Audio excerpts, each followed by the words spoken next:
23 discoveries that changed Minecraft history. As long as Minecraft's been around, there's been a community of people trying to discover new things about the game.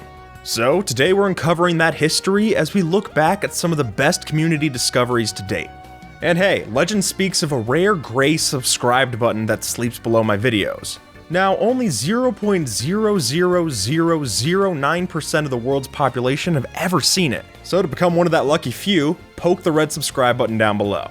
It's free, and it helps out a ton. Number 1. Before the observer block was added, block update detection was pretty tough to do. Since it wasn't an intentional feature, we had to find some form of glitch to make this work. And surprisingly so, that glitch has been around since as early as Alpha 1.01. Although that was water-based and not renewable, so the more recent versions that you'd see in more mainstream builds would be the ones that came around in Beta 1.7, using pistons. And sure enough, up until 1.11, if you ever needed to tell if a block was updated, then you gotta thank these people for figuring this out. And then thank its popularity for getting this glitch turned into a feature. Number 2. In the early days of Minecraft, crafting a boat was laughable, and thankfully because of new updates they are so much easier and more resilient to control, their best use isn't even on the water. But instead, as many astute travelers have found out, if you freeze that water, you can travel that same distance so much faster. In fact, using blue ice with a boat can get us to clock up to 75 blocks per second. Iceboat travel is such a staple of Minecraft tunnels, I'm glad to see it be discovered. And honestly, if the Titanic used ice this way, I'm sure it'd still be around today. Number 3. Now, if you've ever played a skyblock map, you're well and familiar with one of these things, a cobblestone generator. But that's just it. Because of cobblestone generation, we're able to make skyblock servers. Because as those maps have proven through years of Minecraft, if you have only a tree and some cobblestone, you're able to make all the tools and bases you need, albeit a little slow. But if you ask me, the beauty of this mechanic is just how easy it is to set up. Although, not on your first try. Oh no! But the second time you do it, it's gonna work out just fine. Number 4. The Nether houses a lot of danger, and pre 1.16, I think a lot of us wouldn't even want to spend time in this dimension. And if it weren't for this handy little formula, I don't think many of us would. But you see, with the discovery of interdimensional travel, we also found out that 1 block in the Nether equals 8 in the overworld. So if you're willing to build a couple of Nether hubs and tunnels, you can shuttle yourself over to the other end of the overworld using these portal systems. If you're trying to cover a lot of blocks without investing too much time, nothing really comes close to this. Number 5. Traveling through the Nether is great, but it's not exactly a cakewalk to get yourself a clean tunnel through lava and netherrack for miles. So thank you to the geniuses who found out an easy way to get on the Nether roof. By using a combination of minecarts, boats, ladders, and my personal favorite, which is ender pearls, it's entirely possible to take yourself right from underneath that roof to right on top. And from there, all you've got is a clear expanse of bedrock, and also plenty of height if you want to go up to build limit. This handy glitch saves us so much trouble from having to go through the main parts of the Nether. Number 6. That said, if you do start to get bored in the safety of your Nether roof hub, and you're looking for something a little bit more dangerous, then being able to break bedrock is the one-way ticket to hell that you just need. Just like getting on the Nether roof, there are plenty of different glitches and ways to go about this. But what's fortunate to see is that we do seem to be trending to simpler and simpler options. And hey, this glitch doesn't even have to be bedrock. You can use this same tactic to break other kinds of unbreakable blocks, such as end portal frames. So whether you're setting up a void floor or a sand duplication machine, this is the method for you. Number 7. I think everyone's built one of these at least once, and if you haven't, you got it. It's just that much fun. Because a TNT cannon is a staple of Minecraft's destructive capabilities. But on top of that, this paved the way for plenty of new minigames to be designed. Like, who among us can forget FV Disco's amazing Pirate Battle Royale back in the day? Without TNT cannon systems, it wouldn't be possible. And even if other TNT systems like World Eaters replace these today, I will say I am glad that these were part of Minecraft's history. And they definitely added a fun spark to the pirate ships and battlements that we had along the way. Number 8. I'm sure plenty of you are guilty of playing around with TNT. And you know what? I can't blame you. I also do it too. But for a while there, unless you had killer sand storage and gunpowder farms, you weren't making a lot of these things. That is, until TNT duplication got popularized around Minecraft 1.9. Granted, this was possible in many older versions, but as soon as slime block based designs hit the scene, the whole game changed. All of a sudden, clearing out a big hole was no longer a chore you had to do with a haste 2 beacon and a diamond efficiency 5 pickaxe. But instead, you could just flick this switch a couple of times or even have it set up to a timer and boom, the whole thing would have a crater as big as you want it to be. Number 9. When you first start playing survival Minecraft, many of us set up that ironclad goal of finding our first vein of diamonds. And while that might not always be easy if you're a newbie and luck isn't on your side, with the power of branch mining, many of us found our first diamonds. And many other diamonds later on in future worlds. Being able to just zone out and have to deal with little to no mobs as you're going for your blue stuff is pretty great. Plus, it's not like it's slow, and with the simplicity of setting one of these up, it earns itself a pretty solid reputation in a miner's repertoire. Number 10. If you always need certain farms loaded, then you're out of luck if your spawn chunks fill up. So if you built that new design a little too far away from your home base, then unfortunately, unless you're right next by, it's not getting loaded. That is, until chunk loading was found,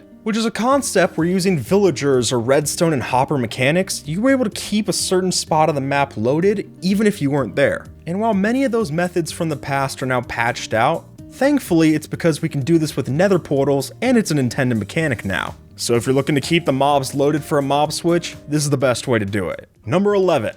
Despite Mojang's best efforts, it seems like as long as Minecraft's going to be around, there's always going to be people trying to duplicate items. Whether that's the Alt F4 dupe, the Hopper dupe, the Donkey dupe, the Chunk dupe, the Overload dupe, there's too many dupes, it's duper insane. But hey, if you've ever been interested in getting more of those hard to obtain items for your chest, then this is definitely a way to do it, and it's impossible to tell the story of Minecraft's discoveries without talking about the seedy underbelly as well.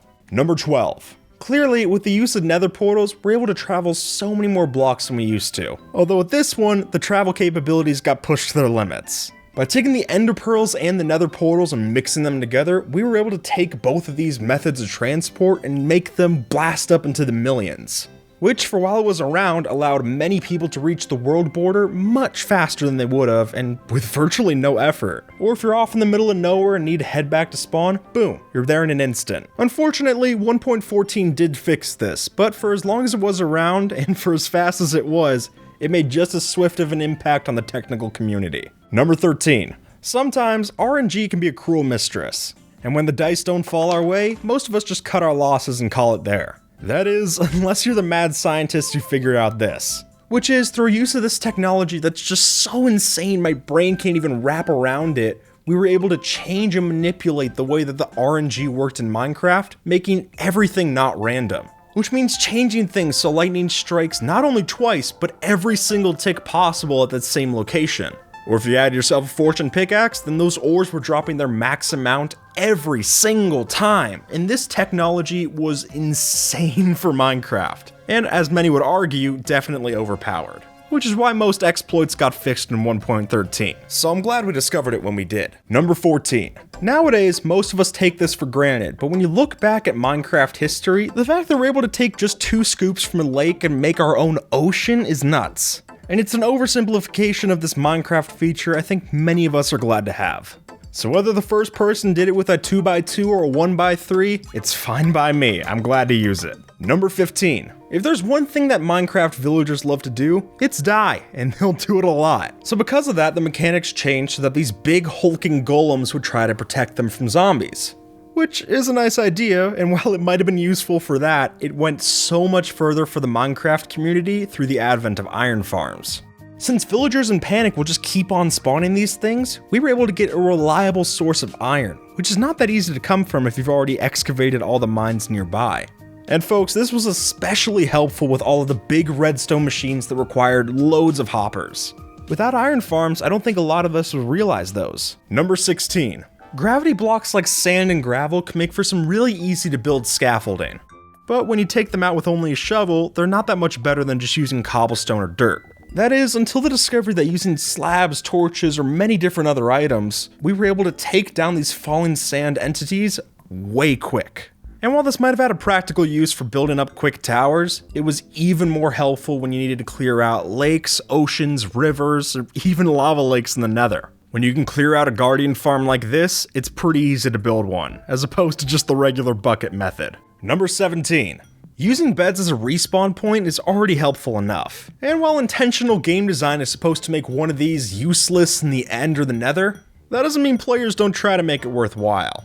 Whether it's all the different speedrunners that are able to shred through the Ender Dragon by just using a couple cloths of wool, or the large portion of us in 1.16 using beds to find ancient debris, this fatal flaw for the bed makes it so much more useful in these dimensions. And while we can't use it for setting our spawn, I think that's a welcome trade-off that many of us are glad to have.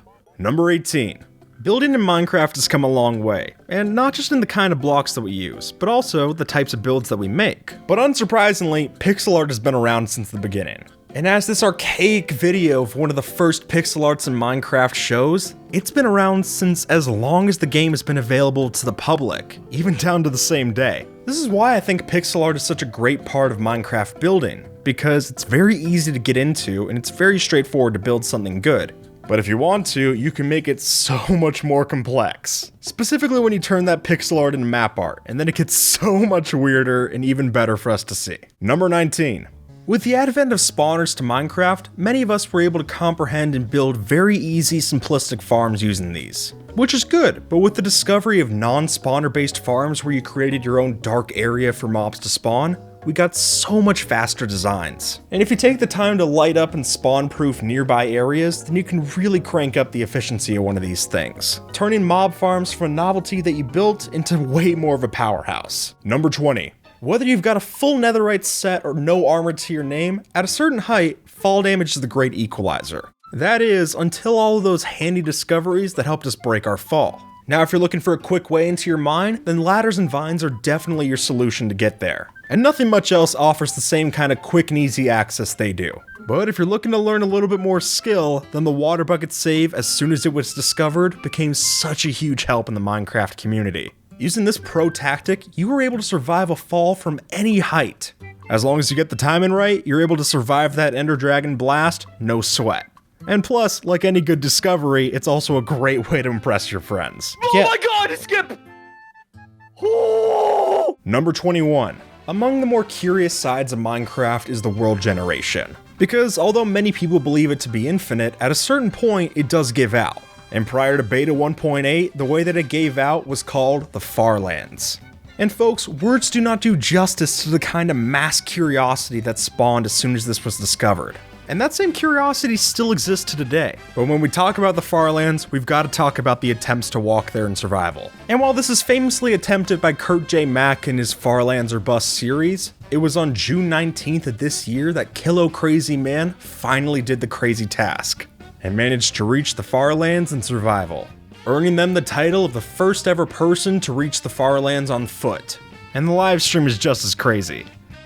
Yeah! Number 22. Entity cramming is an intentional feature meant to reduce some lag. The idea is that if you have too many entities squished into an area, then adding one more entity into that mix, the game will apply steady and constant damage to get rid of that entity as fast as possible. So, using that to our advantage, we were able to create auto killers using mob cramming. And while sometimes this is just used for auto killing those overbred livestock farms, by using minecarts, it can also be extremely helpful for making really efficient gold farms. And as long as they still work, it's a great way to get rid of all your unwanted mobs. Number 23. Minecraft has a lot of really great seeds, but atop of those, nothing really beats the most famous seed in Minecraft history, the Panorama seed. And if you don't know what I'm talking about, don't worry, I'm sure you've seen it. When you're on the title screen of Minecraft, you'll see this panorama moving behind the title screen. Now that, as found out on July 18th of this year, is actually a real seed that you can load up in Minecraft. Now, I cannot do justice to the kind of process that went into this, using different opacity overlays and trying to find out the exact recreation of the blocks to make this happen. It boggles my mind. But the team that did it documented all of their different findings, and I think you should check them and all of the contributors out. And with that, folks, put that subscribe button in a museum, and until next time, take care and have a good one. Alright?